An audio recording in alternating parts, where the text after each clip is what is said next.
Guys, कैसे आप सभी लोग। तो मैं ले आ चुका और एक न्यू हॉरर स्टोरी यूट्यूबर के साथ हुई है। तो चलिए इस वीडियो को अभी शुरू करते हैं। मेरा नाम राहुल है। मैं एक स्मॉल यूट्यूबर हूँ। मैं गेमिंग वीडियोस और हॉरर स्टोरी के ऊपर वीडियोस बनाता हूँ अपने यूट्यूब चैनल पर।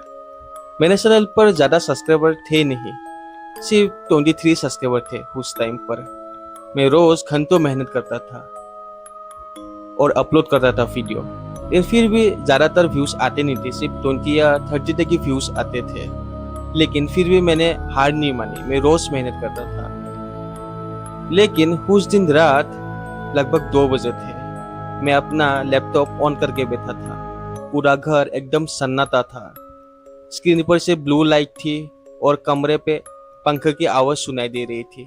मैं एकदम अकेला था उस रूम पर। और तभी मैंने यूट्यूब स्टूडियो में जाकर अपने चैनल को रिफ्रेश कर दिया। तभी एक नोटिफिकेशन आ गया। उस नोटिफिकेशन में लिखा था, you have a new subscriber. जैसे मैंने इस लाइन को पढ़ा, मेरा खुशी का कोई ठिकाना नहीं था। मेरे मुंह पर एक स्माइल आ गई।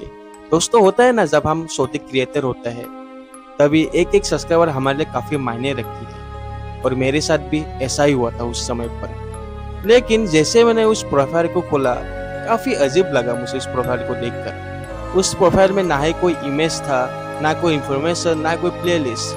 प्रोफाइल एकदम डल था। प्रोफाइल में पिक्चर भी नहीं थी, जब एक ब्लैक इमेज था उस प्रोफाइल पर। मुझे बहुत हद तक अजीब लगा उस प्रोफाइल को देख के। तभी यूट्यूब पर एक नोटिफिकेशन आया। नोटिफिकेशन उसी अकाउंट से था। एक कमेंट था, लिखा था नाइस रूम। ये बात सुनकर मुझे काफी अजीब लगा, क्योंकि आज तक मैंने किसी को भी यूट्यूब पर अपना रूम दिखाया ही नहीं था। मैंने अपना रूम कभी रिवील किया ही नहीं था अभी तक। मुझे लगा कि कोई मेरे साथ प्रैंक कर रहा था। मैंने उस अकाउंट को इग्नोर किया और सोने लगा। लेकिन तभी फिर से और एक अकाउंट से, उसी अकाउंट से एक मैसेज आया। मैसेज पे लिखा था टर्न अराउंड। मेरी हार्ट बीट बहुत ज़्यादा तेज हो गई। रूम में अचानक अजीब सी खामोशी छा गई।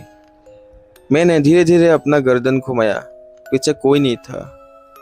मैं जोर से हंसने की भी कोशिश की। लगता है दोस्तों में से कोई मेरे साथ मजाक कर रहा है। अगली सुबह जब मेरी आंखें खुली, सबसे पहले मैंने यूट्यूब खोला। उसी अकाउंट का और एक कमेंट मेरा इंतजार कर रहा था। कल रात तुम बहुत डरे हुए लग रहे थे। मेरे हाथ पैर उसी समय कांप गए। उस वक्त मेरे रूम में कोई भी कैमरा नहीं था। खिड़की बंद था, दरवाजा लॉक था। फिर किसी को कैसे पता चला कि मैं डरा हुआ था? और एक अजीब बात, कमेंटर की अकाउंट की सब्सक्राइबर लिस्ट में सिर्फ एक ही नाम था, वो था मैं खुद। उस रात मैंने सोचा कि शायद ये सब सिर्फ एक कोइंसिडेंस ही है, इसलिए मैंने एक नया हॉरर वीडियो अपलोड कर दिया। वीडियो अपलोड होते ही नोटिफिकेशन वही अकाउंट से दोबारा आया। कमेंट था, विंडो बंद कर लो। मैंने तुरंत अपने खिड़की की तरफ देखा। खिड़की सच में हल्की सी खुली हुई थी। ठंडी हवा धीरे धीरे रूम के अंदर आ रही थी। मैं तुरंत उठा, खिड़की बंद की, पर्दा गिरा दिया, दरवाजा दोबारा चेक किया। सब लॉक था। मैं वापस कुर्सी पर बैठा ही था। फोन फिर से वाइब्रेट हुआ। नया कमेंट। उसी पल मुझे ऐसा लगा जैसे कोई मेरे रूम के बाहर खड़ा मुस्कुरा रहा हो। उस रात मुझे बिल्कुल नींद नहीं आई। हर छोटी सी आवाज पर मेरी नज़र दरवाजे की ओर चली जाती थी। सुबह होने का इंतजार जिंदगी का सबसे लंबा इंतजार होने लगा उस समय पर।